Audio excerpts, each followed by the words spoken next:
રાજકોટમાં નાના મહુવા રોડ પાસે પોલીસ કર્મીનો આતંક સામે આવ્યો છે. પોલીસ કર્મીએ નશામાં યુવકો પર લાકડી વડે હુમલો કર્યાનો આક્ષેપ કરવામાં આવ્યો છે. દિવ્યરાજસિંહ જાડેજા નામના કર્મચારી પર આક્ષેપ કરવામાં આવ્યા છે.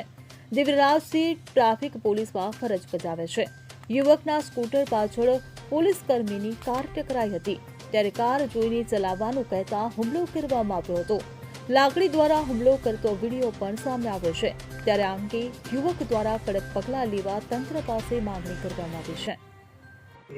મારું નામ દીપ ધામેચા.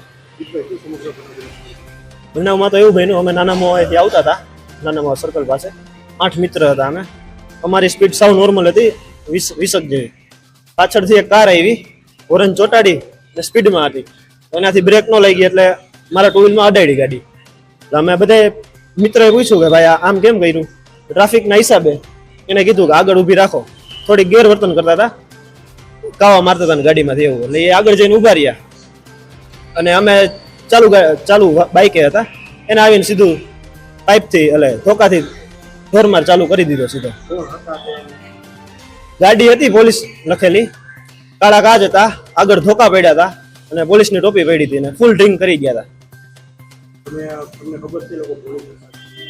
ખબર પડી જ જાય ને સાહેબ, એટલી તો ખબર પડી જાય ને આપણને. આગળ પોલીસની ટોપી, પોલીસ લખેલું, પછી પોલીસના ધોકા, દાઢી મૂછું હોય, હેરકટ હોય, એટલે ખબર તો પડી જાય ને.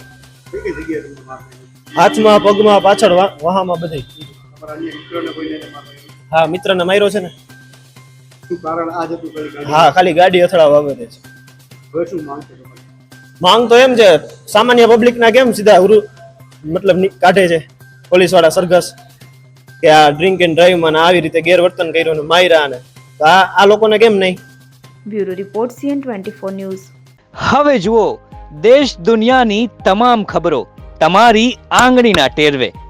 ઉઠાવો મોબાઈલ અને Google Play Store પરથી ડાઉનલોડ કરો અમારી CN24 ન્યૂઝ મોબાઈલ એપ.